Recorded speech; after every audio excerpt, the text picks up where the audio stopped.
Саламатсыздар, урматтуу катышуучулар. Менин аты жөнүм Медербек Жаанбаев. Бүгүн сиздер менен мисте өстүрүү темасында сабак өтөбүз. Мен өзүм жөнүндө кыскача тааныштыра кетсем, 2011-16 жылдар арасында Кыргыз-Түрк Манас университетинде айыл чарба факультетинде билим алганмын. Андан кийин 2016-18 жылдар арасы Туркиянын Адана шаарындагы Чукур университетинде ошол мисте өсүмдүктөрүндө жаңы сорт чыгаруу темасында илим алып, ал жерде диссертация жактаганбыз. 18 жылдан 23 жылга чейин азыр кандидатский жактайын деп калдым. Азыркы темамдагы жаңы темасы бүгүн сиздер менен жалпысынан мисте өстүрүү, мистенин түрлөрү, сорттору, подвойлору, кандай шарттарда өсөт, климат каалоолору кандай, ошол темаларда кыскача айтып берүүгө аракет кылабыз. Анда эмесе сабакка баштай берсек, мисте эмне үчүн мисте? Биз биринчи ошол нерсеге маани берип алалы. Эгер бир теманы канчалык маанилүүлүгүн жакшы биле турган болсок, ошол нерсени ошончолук жакшы бир маанисин жакшы түшүнгөндөн кийин ошончолук жогорку бир деңгээлде ал нерсеге аракетибиз күч болушу мүмкүн да. Эмне үчүн мисте? Мисалы, мисте өсүмдүгү башка түрлөргө салыштырмалуу дагы кургакчылыкка чыдамдуураак да. Мисалы айта кетсек, алма түрүнө, жаңгак түрүнө караганда булар кургак шарттарга толеранттуулугу дагы жогорураак. Анын себептери тамырынын өзөк тамыр системага ээ болуусу жана жалбырактарынын негизи эле генетикасынын ошого ыңгайланышкан болуусу болуп саналат. Ал эми жаңгакка окшогон жалбырагы чоң мөмө түрлөрү болсун, же алмага окшогон сууну көбүрөөк талап кылган өсүмдүктөр өсө албай турган шарттарда бул мисте кайракы поляларда өстүрүүгө мүмкүнчүлүк жаратып берет да. Анын жанында 3-чү, 4-чү сорттогу топурактар. Топурактарда биз айыл чарбада 3-кө 4кө бөлөбүз. Мындайча айтканда, эң гумус проценти жогору болгон, органикалык саты 3-4% болгон, кара топурактар, түшүмдүүлүгү жакшы, терең, борпоң топурактарды биз биринчи сапат деп таанып алабыз дагы. Ал эми адырларда, шагылдуу, кыр жерлерде, кыйгаш жерлерде, айыл чарба иштерине жараксыз болгон аймактарды биз 3-чү, 4-чү категориядагы топурактар деп санайбыз. Ал жерлерде дагы бул мисте кадимки шарттарда Кыргызстанда өсөт жана өстүрүүгө толук мүмкүнчүлүгү бар. Мисалы, Турция өлкөсү азыр көпчүлүк өндүрүлгөн аймактары эми түздүк аймактарга өтүп атат, бирок мурда, мындан бир 20-30 жыл мурда бүт аларда дагы Кыргызстандагыдай адырлуу аймактарында өстүрүлгөн. Туздуу жана акташтуу топурактарда, башкача айтканда, жаан-чачын аз түшкөн, боз, аппак түстөгү топурактарда, курамына туз, ар кандай минералдардын курамы көп болгон топурактарда дагы өсө алат мисте. Андан сырткары мөмөсүнүн оңой сакталуусу. Бир мөмөнүн курамында суунун пайызы канчалык аз болсо, ошончолук оңой сакталат жана узак мөөнөткө сакталат да. Мисалы айта кете турган болсок, бадам, мисте, жаңгакка окшогон катуу кабыктуу мөмөлөр курамында суунун пайызы 5-10%га чейин эле болот. Ошондой эле жана кургатылган алма, кургатылган кара өрүк жана башка мөмө түрлөрү деле дал ушундай. Ошон үчүн 1 жылга чейин, 2 жылга чейин кээде оңой эле сакталат. Атайын холодильниктердин деле кереги жок. Анын жанында баасынын жогору болуусу, жашыл алтын деп айтылат бул өсүмдүк. Ак алтын деп пахтаны айта турган болсок, кара алтын деп нефтини айта турган болсок, жашыл алтын деп биз мисте өсүмдүгүн айтабыз. Ошол эле учурда тарыхта бул падышалардын, королдордун мөмөсү деп аталган. Башкача айтканда, өтө кымбат баасы, кымбат болгондугу үчүн, аз санда өндүрүлгөндүгү үчүн, ошолдуктан падышалардын мөмөсү деп аталып калынган. Бул жерде ден соолукка дагы пайдалуу витамин, минералдар өтө көп. Мисалы, омега 3, омега 6 деген майлар бар. Бул бир гана мисте, жаңгакка окшогон өсүмдүктөрдө жана балыктарда болот да, бул пайдалуу. Адамдын зрениясына пайдалуу болгон, жана көптөгөн ооруларга пайдалуу болгон. Минералдардан, мисалы, витаминдерден А жана Б витаминдерин өтө бай, фосфор, кальций, калий элементтерин өтө бай бир өсүмдүк түрү. Бул жерде мен өзүм тарткан сүрөттөр, карап тура турган болсоңуздар, адырлуу, кырлуу жерлерде тамыры кичинекей эле жармаш боло турган болсо, эч кандай өлбөй өсүп кете бере турган өсүмдүк түрлөрүнөн. Бул жерде дагы Кыргызстандын, ошол түштүк Кыргызстандын адырларында өсүп турган мисте дарактары, кыйгач деңиз деңгээлинен 1000 метрдин тегеректеги аймактар. Бул болсо чет өлкөдөгү сүрөттөр, сактоочу жайларда кадимки мешекторго салып коюп эле сактап атышкан учурлары. Ал эми бул болсо Германиядагы мистенин баасы 1 килограмм мистенин баасы 25 евронун тегерегинде. Мен ошол эле учурда Американын Amazon сайттарынан дагы көрөбүз. Органикалык Орто Азиянын, Афганистандын, Түркменистандын, Кыргызстандын, Өзбекстандын органикалык мистелери ал жакта 33 граммы маңызы жей турган ички жашыл бөлүгү 33 граммы $10 чейин көтөрүлөт баасы. Ошондой кымбат бир мөмө болуп саналат. Килограммга чакканда бул 20 000–25 000 сомго чейин айланат да. Мистенин систематикасына карай турган болсок, анакардиевый семействосунда фисташка түрү, бунун бир канча түрлөрү бар, азыр ага да келебиз. Жалпысынан жаш мисте дарагынын көрүнүшү бул жерде көрүнүп турат. Түшүмгө кирген мөмөсү. Бул жерде тамыр системасын көрө аласыздар. Тамыры өзөк тамыр системасын дедик. Жердин астынан сууну издеп, өзөк тамыры 5–6 метрге чейин тереңге сүңгүп кете алат. Эгер ыңгайлуу бир шарт боло турган болсо, сууну издеп 20–30 метрге чейин түшүшү мүмкүн деген окумуштуулардын сөздөрү бар. Бул жерде эки түрдүү атайын пайдалуу бактерияларды колдонгондогу мисте көчөтү, анан жөнөкөй эле шартта өстүрүлгөн мисте көчөтүнүн тамырын салыштырган бир илимий изилдөө. Бир өсүмдүктүн чач тамыры, башкача айтканда адамдын чачына окшогон тамыр канча көп санда болсо, ошончо көп, ошончо жакшы көктөйт жана ошончо жакшы өсөт. Себеби топурактагы сууну жана сууда эриген минералдык азык заттарды булар майда чачы тамырлар аркылуу алат өсүмдүктөр. Ошон үчүн жакшы көктөш үчүн чачы тамырынын саны өтө көп болуш керек, мүмкүн болушунча. Мисте өтө капризный, ачык тамырлуу көчөттү бир жерден алып экинчи жерге которуштура турган болсоңуздар, өнүү ыктымалдуулугу пайызы өтө төмөн болот. Себеби дегенде бунун чач тамыры негизи табиятынан жаңгактык мистеник азыраак болот. Ошон үчүн атайын горшокторго өстүрүлгөн көчөттөрдү эгип, мүмкүн болсо же болсо прямой өстүрүлө турган жерге уруктарды таштап, ошол жерден улоо жолу менен бак курган дагы туурараак болот. Андан кийинки слайдыбызда бул жерде мистенин бир канча түрлөрү бар. Мистенин жапайы 12–13 жакын түрлөрү бар. Булар основной негизинен булар айыл чарбасында тамыр кыйыу асты катары колдонобуз биз көчөткө. Бул жерде мисалы Америкада өндүрүлгөн UGB1 деген бир подвой бар. Бул гана клондук подвой. Клондук дегенибиз эмне? Уруктан өндүрүлбөйт, бутакчадан атайын биотехнологиянын жардамы менен ткановый культура деп коебуз.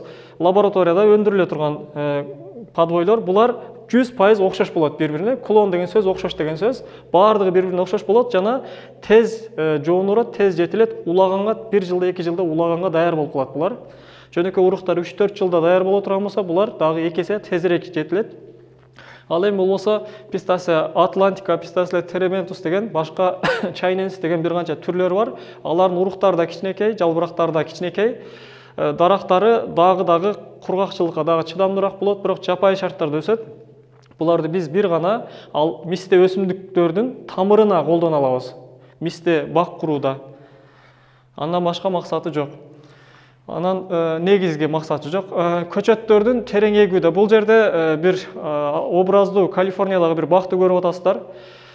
Бул жерде көчөттү эгер терең эгип кое турган болсоңуз, тамыр дем ала албай калат. Же болбосо сууну көбүрөөк берип кое турган болсоңуз, көчөттүн өзөгүнө суу тийип кала бере турган болсо, арык менен бересизби, тамчылап суугары менен бересизби, өзөккө суу тийбеш керек. Эч бир суугар системасы менен суугарганда дагы эч биринде суу тийбеш керек. Эгер суу тийе бере турган болсо, вертициллум деген атайын козгарын бактерияларын пайда кылган фитофтора деген тамыр чирик оорулары өсүмдүктүн тамырын чиритип салат. Натыйжада ал өсүмдүк 1–2 жылдын ичинде курайт да. Андай болбош үчүн эмне кылыш керек? Андай болбош үчүн биз балык сырты деп коебуз. Мындай топуракты биринчи даярдап атканда жерден бир 20–30–50 сантиметр бийигирээкте кылып даярдашыбыз керек. Атайын сүргүч аппараттар менен же болсо трактордун кошун жардамы менен дагы топуракты үйсө болот. Үйүп кое турган болсоңуздар, акырындык менен алып чөгүп, жерден жөнөкөй жерге караганда бир аз бийигирээк болот. Мунун 1–2 пайдасы бар. Негизги биринчи пайдасы ашыкча суу автоматтык түрдө дренаж пайда болот дагы, табигый дренаж. Анын натыйжасында автоматтык түрдө чет жактарга агып кетет. Бунун өсүмдүктүн, көчөттүн түгүндө суу бирикпейт. Оору дагы пайда болбойт. Экинчи негизги нерсе, үшүк урууда дагы муздак абанын температурасы, молекуласы оор болгондуктан жерге жакыныраак болот. Канча жерге жакын жайгаша турган болсо, ошончолук көбүрөөк үшүк урат. Ошон үчүн үшүк уруунун ыкмаларынын алдын алуу ыкмаларынын бирөөсү дагы бир аз бийигирээктен тач, шактандыруу болуп саналат. Ошол үчүн бул үшүктүн алдын алууга дагы жардам бере алат да. Эми дүйнө жүзүндө мистени өндүргөн өлкөлөргө бир аз карап көз чаптырып өтсөк, бунун мааниси эмне? Бул бизге кайсыл өлкөлөр көп санда өндүрүп атканын, биздин конкуренттерибиз кайсыл экенин аныктоого жардам берет. Биринчи, экинчи орунда дайыма Америка менен Иран мамлекети орун алмашып келет жыл сайын. Бул жерде мына 2021 жылкы ФАОнун маалыматы, статистикалык маалыматы, Америка Кошмо Штаттары дүйнөдө биринчи орунда 523.900 тонна өндүрүү менен, экинчи Иран, үчүнчү Туркия, Кытай болуп, 10-чу орунда биз Кыргызстан турабыз. 11-чи орунда Өзбекстан бар. Биздин өндүрүүбүз жылына орточо 1000 тоннанын тегерегинде болот. 1000 тоннанын тегерегинде биз мисте өндүрөбүз. Бул өндүрүлгөн мистелердин бардыгы эч кандай табигый атайын жасалган бактарда эмес, табигый шартта өскөн, адырларда, тоонун борлорунда өскөн жапайы мистелерден, же болбосо лесхоз убагында токой чарбаларын эгип кеткен мистелерден жыйналган мистелердин мөмөсү болуп саналат. Бул жерде да дүйнөдө картада кайсы өлкөлөр, кайсы аймактарда көбүрөөк өндүрүлгөнүн картадан көрө аласыздар. Кызыл түс көбүрөөк өндүргөн, сары түс же ачык түскө жакындаган сайын дагы азыраак өндүргөн болуп эсептелинет. Биздин дагы мисте боюнча потенциалыбыз, Кыргызстандын потенциалы жогору. Мистеден эмне тамактар жасаса болот? Кандай тамак ашта эмне колдонобуз буну? Албетте бул жерде таттуулар турат жалпысынан. Таттуулардан, мисалы, хауч дилими деп коет түрктөр, өтө баалуу, өтө кымбат. Торттордо, шоколадтарда, мороженаларга аралаштырып, кектерди жасаганда, баклава окшогон ар түрдүү таттууларда биздин Кыргызстандын ички рыногундагы основной Ирандан келген жана Туркиядан келген мистелер болуп саналат. Мисте дагы өзүнүн көлөмү формасына жараша экиге бөлүнөт. Американын жана Ирандын мистелеринин формасы тоголок формада болот. Тоголок формада жана оозу көбүрөөк ачык болот да, кабыктардын ортосу ачыгыраак болот. Ал эми Туркиянын жана Орто Азия өлкөлөрүнүн мистелери оозу жабыгыраак болот, көп ачык эмес, анын ничке узунураак болот формасы. Америка менен Ирандын мистелеринин ичи жашыл болбойт, сары түстө болот. Мистенин ичи жашыл болсо, шоколад, баягы торт жасоодо дагы жакшы баага сатылат. Ал эми ичи сары болгон, оозу чоң ачылгандарды биз негизинен кууруп чагууда колдонобуз. Ушундай эки максатта, же түз кууруп чагуу максатында, же болбосо таттууларды өндүрүүдө колдонсок болот. Бул жерде дагы мистенин гүлдөө, чаңдашуу бүт стадиялары берилген. Жалпысынан мисте эки үйлүү, диоик деп коебуз. Эки үйлүү бир өсүмдүк. Башкача айтканда, бир дарагы бардыгы эркек гүл ачат, экинчи бир дарак бардыгы ургачы гүл ачат. Буларды бак куруп атканда эркек жана ургачы дарактарын аралаштырып туруп бак курбай турган болсоңуз, жалаң ургачы дарак же жалаң эркек дарак болуп кала турган болсо түшүм бербейт. Түшүм ала албайсыз. Ал түшүм алыш үчүн 8 дарактан 11 даракка чейин ургачы дарак болуш керек. Ошо 8-10 даракка бир дана эркек дарак кошуп эгиш керек да. Ошондо гана жакшы түшүм ала аласыздар. Мына жерде бул эркек дарагы, эркек гүлү кечиресиздер. Ал бул жерде болсо шиңгилге окшогон ургачы гүлдөрү. Булар шамал менен чаңдашат. Шамалдын негизинде чаңдашуу жүрөт дагы. Натыйжада мына жаңы чаңдашып бүткөндөн кийин мөмөлөрдүн пайда болуп аткан мезгили. Андан кийин мөмөнүн кызыл дак пайда болгон мезгили. Бул мезгилге чейин мөмөнүн сырткы кабыгы гана чоңойот. Ичиндеги эмбрио пайда болгон бойдон чоңойбойт. Ичиндеги биз жей турган маңызы. Сырты гана кабыгы чоңойот. Ушул мезгилден баштап ичи толо баштайт. Бул божомолду июнь айларына туура келет. Эми бул деңиз деңгээлине, климатка жараша ар кандай аймакта ар кандай болушу мүмкүн. Орточо айтып атабыз. Андан кийин бышкан мезгили, бышканда кабыктары оңой сыйрылып калат. Кабыгын түсү дагы ачык түстөргө, дагы кою түстөргө айланат. Натыйжада оңой мөмөдөн оңой үзүлүп алына турган бир абалга келет да. Бул жерде эми дүйнөдө кээ бир маанилүү сорттор, мисалы Американын сорттору, Америка Керман деген сорттун 70-80% бактары, 90%га чейин багы Керман деген сорт болгон 2000 жылдарга чейин. 2000 жылдардан кийин жаңы бир селекция жүргүзүп, натыйжада Golden Hills, Gumdrop жана Lost Hills деген 3-4 сорт чыгарды. Алардын ичинен азыр Golden Hills жана Lost Hills жаңы бакчаларда, плантацияларда колдонулуп атат. Бул сорттун эски сорттон айырмасы Golden Hills Керман деген сортуна караганда дагы бир 10-15 күн эртерээк бышат да. Бул жерде ошол бакчадан бир көрүнүш, түшүм жыйналып аткан Америкада бир бакча, Калифорниядагы. Андан башка Ирандын Дүйнөдө лидер болгон Иран өлкөсүнүн 70ке жакын сорту бар. Илимпоздор дагы өтө көп, Иранда аянты дагы өтө көп, сорттору дагы көп, бирок эң негизги сортторунун бирөөсү мына келле кочу деп коет. Келле кочу деген кочкордун башы деген мааниге келет. Эң чоң мистеси ушул болот, жамбов эмесинде чоңдугу. Анан бул тоолук формаларына Акбари жана Фундугу деген мисте сорттор келет. Ахмат агай менен Бадайм болсо узунураак сортторуна кирип калат да. Жалпысынан Иранда топурактары кумдуу, жеңил болгон үчүн алар схема посадканы 6 метрге 50 сантиметр, 6 метрге 1 метр аралыктарда эгишет. Көчөттөрдүн аралыктарын өтө жакын кылып эгишет. Себеби алардын топурактары кумдуу. Алар суугарганда дагы чайып арык менен толо суу беришет. Себеби дегенде ашышы суу кумдан ылдыйга сүзүп чыгып кетет, жана өйдө чыгып кетет. Бул жерде ирандыктардын түшүм жыйнап атканын көрүп атасыздар. Мистелер дагы өтө бийик болбойт. Бул мистенин дарактын чоң болуп же кичинекей болушун чечкен кайра эле подвой, башкача айтканда кыйыу асты. Бул ошол бакчалардан бир көрүнүш. 6 метрге 50 сантиметр, 6 метрге 1 метр болгон, 2 метр болгон бакчаларынан бир көрүнүш Ирандагы. Туркиянын кээ бир сорттору бул жерде бир аз тунук чыкпай атат. Негизинен Керман деген американ сортуна салыштырып көрүшкөн. Булардын эң негизги сорту Сирт деген сорту. Сирт деген аймагынан чыккан бир сорт. Чоң болот, ошол Ирандын сортторуна окшошуп кетет. Бунун генетикасында дагы Ирандын сорттору менен тууганчылык, жакындык бар. Оозу дагы ачыгыраак, дагы чоңураак болот. Буну чагууда колдонушат. Анан калган Кырмызы деген, Узун деген сорттору, Текин деген сорттору дагы узунураак болот, анча чоң болбойт да. Бирок Туркиянын сортторунун баардыгы эле ичи жашыл жана даамдуу болот да. Ошол жагынан өзгөчөлүктөр бар. Ошол эле учурда биздин Орто Азиянын, Кыргызстандын сорттору дагы ичи жашыл жана даамдуу болот. Эми Кыргызстанда бир да сорт жок мистеде, жаңгакта да бир да сорт чыга элек азыр. Мен дагы жаш окумушту катары өзүм Кыргызстандын, Түштүк Кыргызстандын адырлары кыдырып, мистенин жаңы сортторун изилдеп атам азыр учурда. Бул жерде мисалы изилденип аткан мистенин түрлөрү бар. Кургатуу учуру ошол эле мистенин. Бул жерде да кургатуу 2-3 жылдан бери ошол 500 гектардын тегерегинде 10 миңге жакын дарактарды кыдырып, ошонун ичинен 300дөй даракты бөлүп алдым. Мөмөсү чоңураак болгон, оозу дагы ачыраак болгон, дагы эртерээк бышкан, мөмөсү дагы көбүрөөк түйгөн. Мүмкүн болсо ар жылы бир жыл мөмө берип, экинчи жыл мөмө бербей коюп, ар жыл мөмө бере турган сортторду чыгарганга аракет кылып атабыз. Анда эмесе мен сиздерге мына өзүм изилдөө менен бир канча мистелерди көрсөткөнгө аракет кылайын. Бул жерде Кыргызстандын өзүндө өскөн мистелерден кээ бир көрүнүштөр. Булар мен изилдөөмдөгү мистелер. Чоңдуктары мына жерде колума алып көрсөтсөм.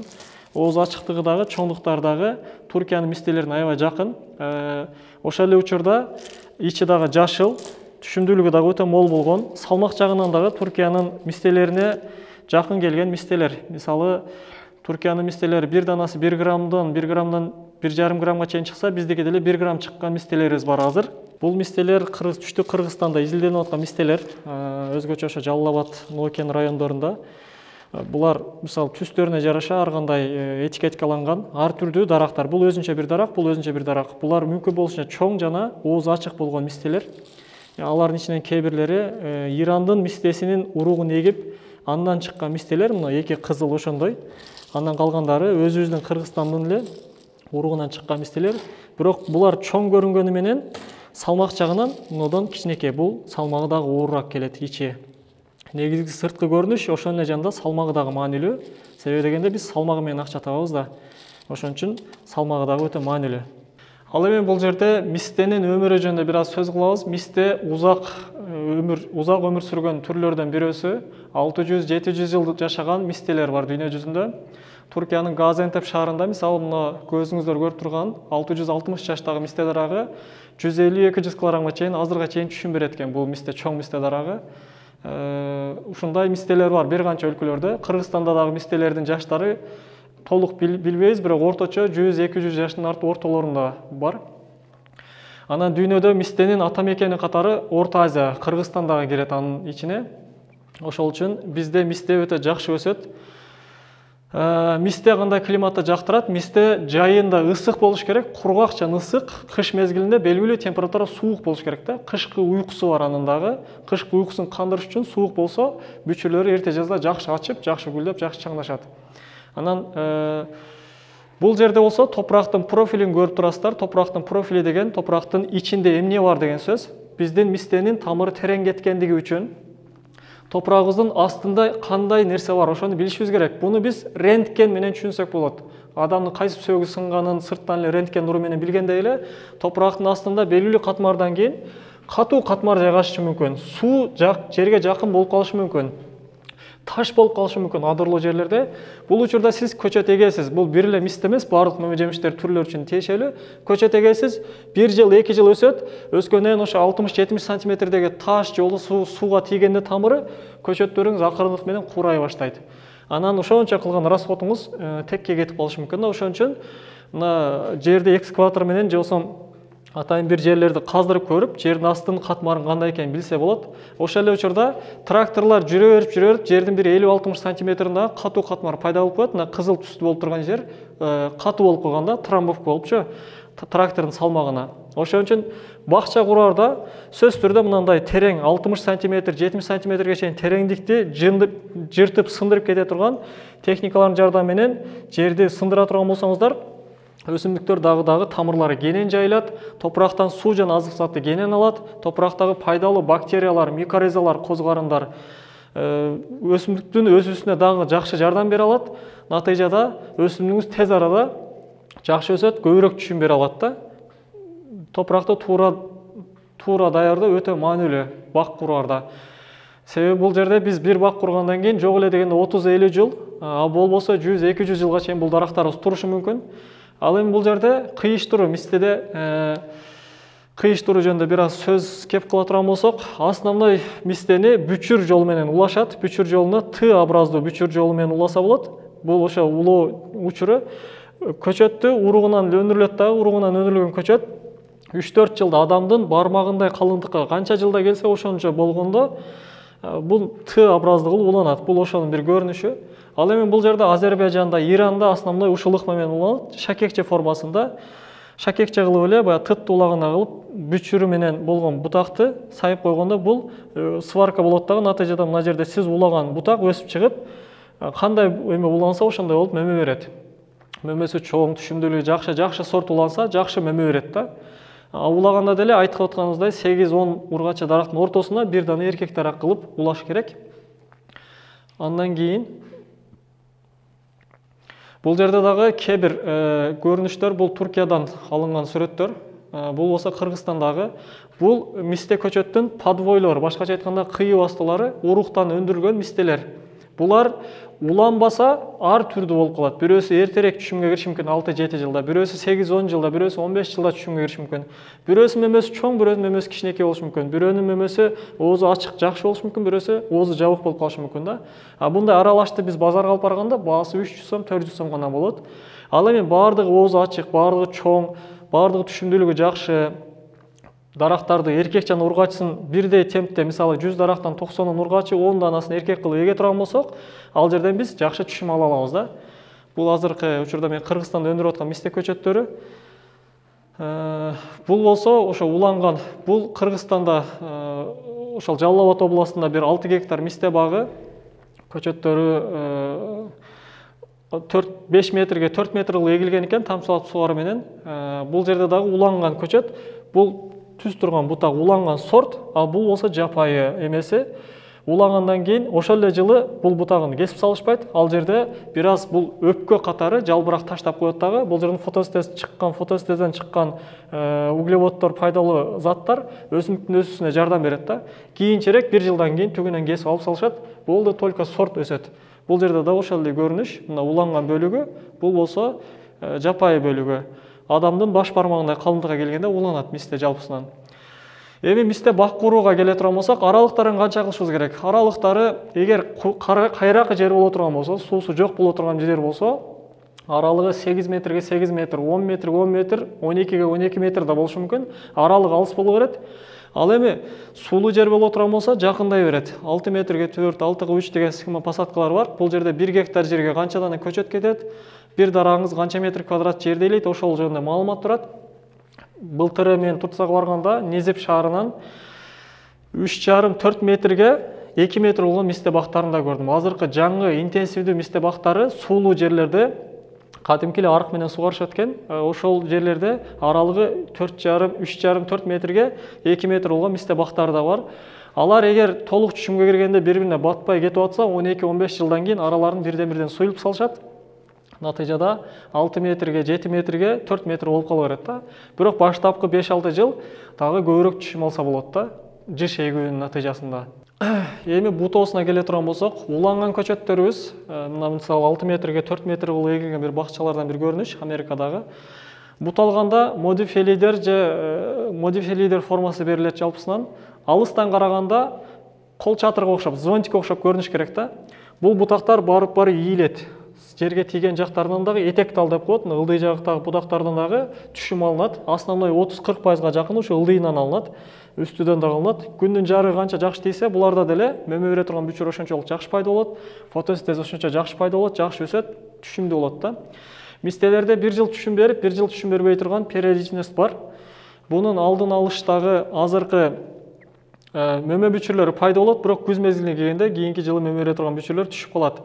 Анын алдын алыш үчүн атайын күчтүү азыктандыруунун, туура бутоонун жана жакшы сугаруунун негизинде азыр ар жылы түшүм алганга аракет кылып атышат чет өлкөлөр. Бутаганда жалпысынан ушул формадагыдай кылып форма берсеңиздер болот. Өзү жай өскөндүгү үчүн буларды көп кеспейсиздер, аз-аздан куураган бутактарын ичине карап өскөндөрүн кесип 5-6 жыл, 7-8 жыл форма берип алсаңыздар, андан кийин туура только суюлтуу жол менен гана бутайсыздар. Эми булардын түшүмдүүлүгүнө келе турган болсок, түшүмдүүлүгү бир дарак орточо толук түшүмгө киргенде 10-15-20 жылдын тегерегинде толук түшүмгө кирет. Бул сиздин багууңузга жараша, жакшы баксаңыз 10 жылдын тегерегинде эле түшүмгө кирет, толук түшүмгө кирет. Биринчи түшүмдөрүн 6-7 жылдан баштап түшүмгө кирип баштайт. Эгер уланган болсо, улангандан ары 3 жыл, 4 жылдан кийин түшүм берет. Уланганга чейин 2 жыл болду, улангандан кийин 3 жыл болсо, эң эрте 5-6 жыл, болбосо 7-8-10 жылга чейин.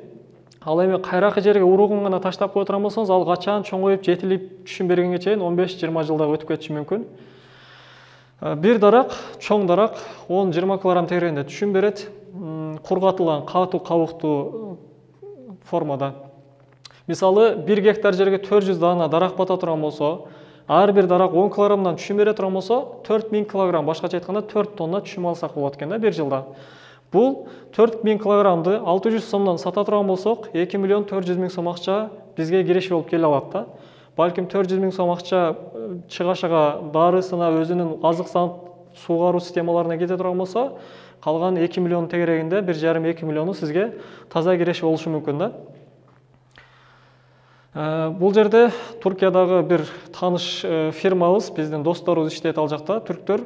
Булардын өзүнүн бир фирмасы бар. Булар атайын мистеге макро жана микро элементтерден айкалышкан удобрениялар жасап чыгарып сатышат. Жана өтө көп санда көчөт өндүргөн, мисте өндүрүп, мисте өндүргөндөргө консультация берип иш кылышат, өзү айыл чарба адистери.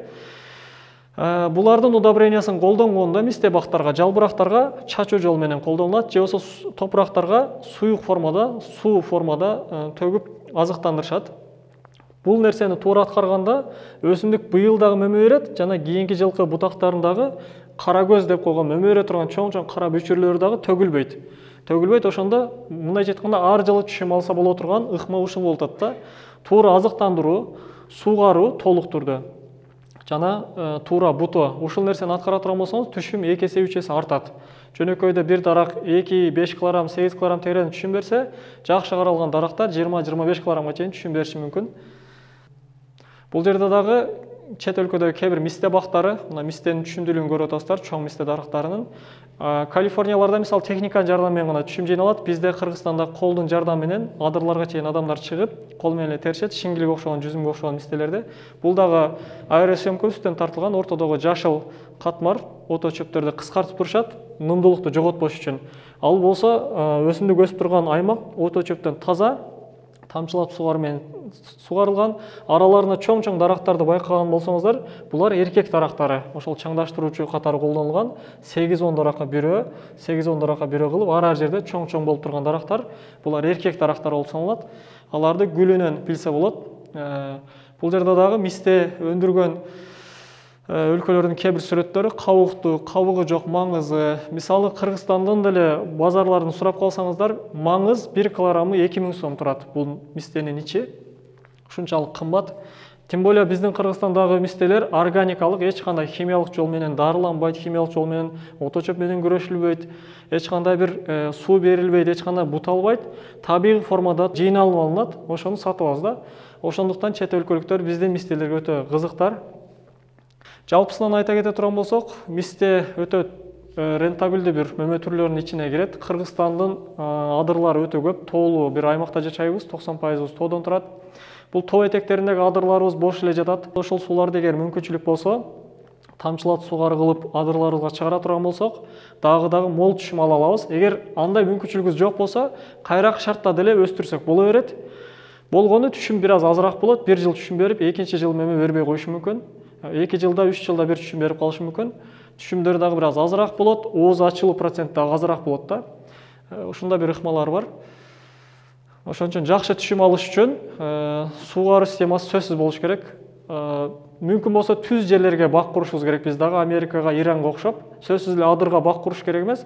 Түз жерге, жакшы топуракка, суугарыла турган поляларга бак кура турган болсок, мистеден дагы мол түшүм алып, жакшы кереше тапсак болот да. Анда эмесе сабыр кылып укканыңыздар үчүн чоң рахмат. Мисте боюнча кандайдыр бир суроолор болсо, ар дайым даярбыз. Группадан дагы жооп берүүгө аракет кылабыз.